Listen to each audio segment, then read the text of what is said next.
మినప్పప్పుని 4-5 గంటలు ఇలా నానబెట్టుకోవాలి ఫ్రెండ్స్. నానబెట్టుకున్న మినప్పప్పుని ఈ విధంగా మిక్సీ పట్టుకోవాలి.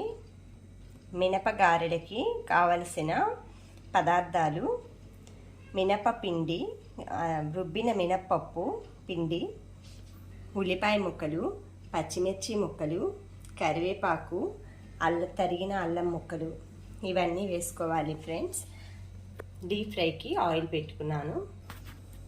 ఇప్పుడు ఈ మినప్పిండిలో ఉల్లిపాయ ముక్కలు, తరిగిన అల్లం ముక్కలు, తరిగిన పచ్చిమిరకాయ ముక్కలు, కరివేపాకు, తగినంత ఉప్పు వేసుకొని ఈ మినప్పిండిని బాగా కలుపుకోవాలి. ఇలా ఉప్పు, ఉల్లిపాయ ముక్కలు అన్నీ వేసుకున్న తర్వాత ఈ మినప్పిండిని బాగా ఇలా బ్యాటరీలో వచ్చేట్లు బాగా మెదుపుకోవాలండి. ఈ విధంగా చేతితోటి స్మాష్ చేసుకోవాలి. అప్పుడు మనకి ఈ గారెలు అనేవి వడలు, మినప్పప్పు వడలు బాగా ఉబ్బుతాయి. అంటే స్పాంజ్ లాగా స్మూత్ స్ట్రక్చర్లో వస్తాయి. ఇలా కలుపుకున్న మిశ్రమాన్ని ఈ విధంగా వాటర్ తడుపుకొని చేతికి ఇలా హోల్ పెట్టుకొని ఆయిల్ కాగిందండి ఇలా వేసుకోవాలి.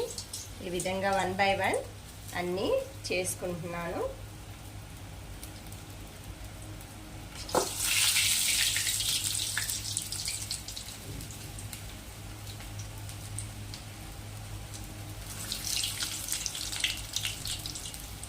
ఇలా చేసుకొని సిమ్లో పెట్టుకొని కాల్చుకోవాలండి. వేసేటప్పుడు మాత్రం హై ఫ్లేమ్లో ఉండాలి స్టవ్. ఇలా వేసుకున్నాక సిమ్లో పెట్టుకుంటే లోపల పచ్చిదనం లేకుండా మనకి గారె అనేది బాగా కాలుతుంది. మీరు ఎప్పుడైనా చేసేటప్పుడు ఈ టిప్ని యూజ్ చేసుకోండి. చూసారా, ఈ విధంగా గారెలన్నీ కాలుతున్నాయి.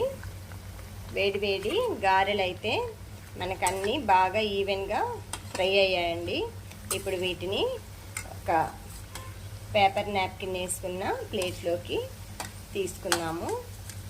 ఎందుకంటే ఏదైనా కొంచెం ఎక్సెస్ ఆయిల్ ఉంటే అబ్జర్వ్ చేసేస్తుంది.